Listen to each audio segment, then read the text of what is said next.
आज मैं कहानी नहीं सुना रहा हूँ, आज मैं आपको आईना दिखा रहा हूँ। और जो आईना दिखाता है वो हमेशा अच्छा नहीं लगता। दोस्तों, राजनगर के पास एक ऐसी जगह है जिसका नाम है बलिराजगढ़। आज लोग उसे खेत कहते हैं, लेकिन असल में वो मिथिला की आत्मा का एक हिस्सा है जिसे हमने खुद ही ज़मीन में दबा दिया है। तो चलिए हम पूरी तरह से पहले आपको यह संस्करण दिखाएंगे और मैं उम्मीद करता हूं कि हमारा यह जो एपिसोड है यह आपको अच्छा लगेगा। हम मिथिला से जुड़ी हुई कहानी को आपके समक्ष रख रहे हैं, तो कृपया करके 2-4 मिनट टाइम दे करके आप इस वीडियो को देखिए। अगर अच्छा लगे तो इसे शेयर भी ज़रूर कीजिएगा और अपनी प्रतिक्रिया जो है सो दीजिएगा। तो चलिए ये मैं आपको आज बताता हूँ कि बलिराजगढ़ क्या है। इसका नाम बलिराजगढ़ यूं ही नहीं पड़ा, यह नाम राजा बलि से जुड़ा हुआ है। वही महाबली जिनकी कथा विष्णु के वामन अवतार से जुड़ी हुई है।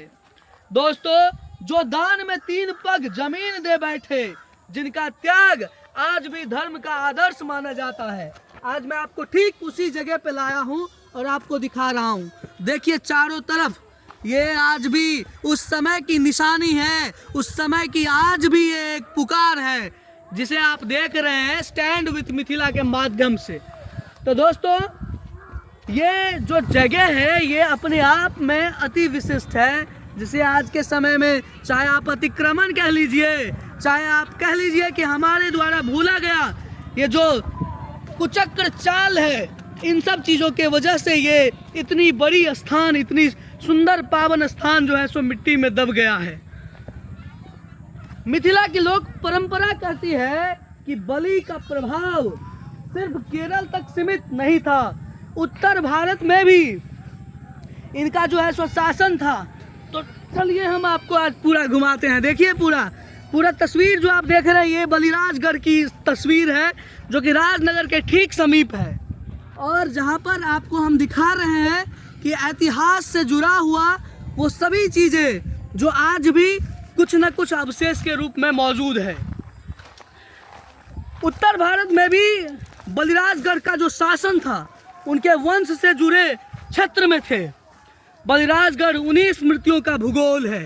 देख लीजिए आज किस स्थिति में है, आज किस परिस्थिति में है ये बलिराजगढ़, उसको हम आपको दिखा रहे हैं स्टैंड विथ मिथिला के माध्यम से। काफ़ी बड़े क्षेत्र, काफ़ी दूर तक जहाँ तक आपको नज़र जा रही है, ये सब बलिराजगढ़ का ये वो शासन काल का स्थान है। शास्त्रों में कहा गया है राजा का धर्म होता है प्रजा की रक्षा। बलि उसी धर्म के प्रतीक थे, इसलिए जिन क्षेत्रों में न्यायप्रिय शासन हुआ उन्हें बलि से जोड़ा गया। मतलब बलिराजगढ़ सिर्फ एक व्यक्ति की याद नहीं, एक शासन दर्शन की याद है जिसे हम आपने पूरी तरह से भुला दिया। देखिए ये मिट्टी जो है, ये जो आप देख रहे हैं, ये आज के ज़माने के नहीं है, ये वर्षों पुरानी इतिहास है हमारी। अब सवाल ये है कि ये जो इतिहास की हम बात कर रहे हैं, यहाँ से ईंटें मिली हैं जो आप देख रहे हैं ना, ये ईंट राजा मौर्य के शासनकाल के ही ये ईंट है। तो आपको क्या लगता है, देख लीजिए पूरी तरह से हम आपको दिखा रहे हैं, ये वही क्षेत्र है जहाँ पर कुछ अवशेष बचा हुआ है और आज भी ये आपसे पुकार के कहती है कि बताओ मेरा क्या दोष है।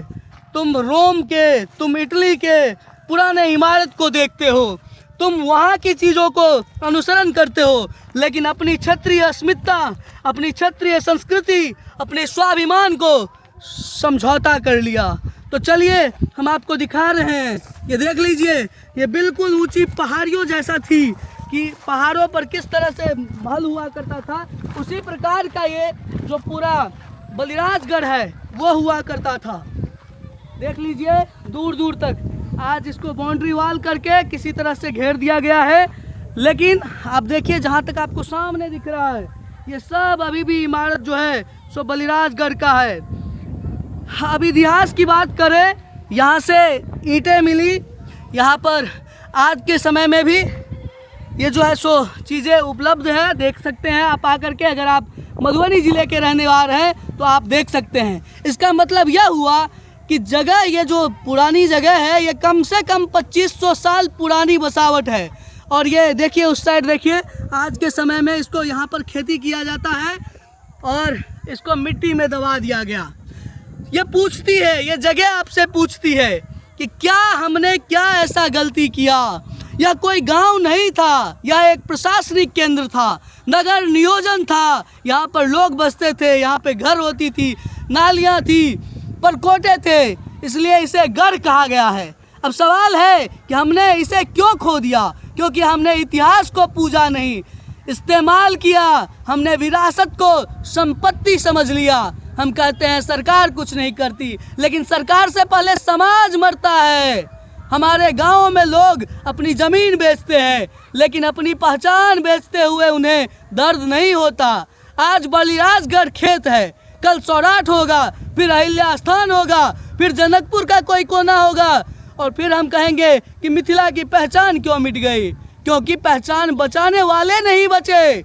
हम मंदिर बचाने के लिए निकलते हैं, लेकिन इतिहास बचाने के लिए नहीं। हम मूर्ति टूटे तो रोते हैं, लेकिन सभ्यता टूटे तो सोते हैं। क्या कमाल है लोगों का सोच, क्या कमाल है लोगों का उदासीनता। इतिहास का अंत तलवार से नहीं होता, उदासीनता से ही होता है। यह वीडियो अगर आपको चुभ रहा है तो अच्छा है, क्योंकि जो चुभता है वही जागता है। अगर आप मिथिलावासी हैं और अब भी चुप हैं तो आप सिर्फ देख रहे हैं, जी नहीं रहे हैं। देखिए ना, देखिए और बचाइए आकर के इस बलिराजगढ़ को। कौन बचाएगा? कोई नहीं सुनने वाला, कोई नहीं कहने वाला। यहाँ पर देखिए इतना बड़ा छत्र था और यह छत्र अब मिट्टी में मिल चुका है। अगर आपको लग रहा है कि बचाना चाहिए हमें, तो लिखिए, उठिए, जागिए और बलिराजगढ़ को बचाइए। बोलिए हम अपनी जड़ नहीं काटेंगे, क्योंकि जिस समाज की जड़ कट जाती है वो समाज खड़ा नहीं हो सकता। और ये प्रमाण मैं आपको दिखा रहा हूँ कि देख लीजिए कि बलिराजगढ़ का क्या स्थान हुआ करता था, कैसा भव्य यह स्थान रहा होगा। लेकिन आज इसे देखने वाला कोई नहीं, पूछने वाला कोई नहीं है। क्यों? क्योंकि हम आप लगे हुए हैं, बस यूं ही एक रेस में लगे हुए हैं। अरे आप सर्च करते हैं इटली की पुरानी इमारतें, इटली के पुरानी जो है सो क्या सभ्यता थी, रोम की क्या सभ्यता थी, लेकिन आप कभी ये नहीं सोचते कि आपका विरासत है ये मधुबनी से ठीक बगल में है। हम कोशिश करेंगे कि इस क्षेत्र को भ्रमण करके भी आपको दिखाएं। इस वीडियो में हमने प्रयास किया कि आपको हम बताएं कि बलिराजगढ़ का जो ये इतिहास है, ये इतिहास कितना सुदृढ़ इतिहास था। उम्मीद करता हूं कि हमारा यह संस्करण आपको अच्छा लगा होगा। ये एपिसोड 1 है और दूसरे एपिसोड में हम आपको भ्रमण करके दिखाएंगे कि ये जगह कैसी थी। देखिए ये मिट्टी में मिल चुका है। कभी ये जगह हुआ करता था जो पूरी तरह से उसी प्रकार से, अब ये भी अवशेष जो बचा हुआ है ये भी कुछ दिन के बाद नहीं रहेगा। यकीन मानिए कि जिस प्रकार से लोगों की सोच और जिस प्रकार से सरकार की ये व्यवस्थाएं हैं, ये चीज़ें फिर ख़त्म हो जाएगी।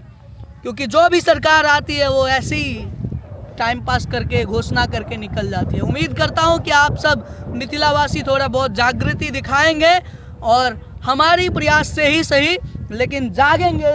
ये मैं प्रयास करूँगा कि आप सब भी इन चीज़ों को समझिए। मेरी ये भावना थी, मैंने आपको यहाँ के इतिहास को दिखाया।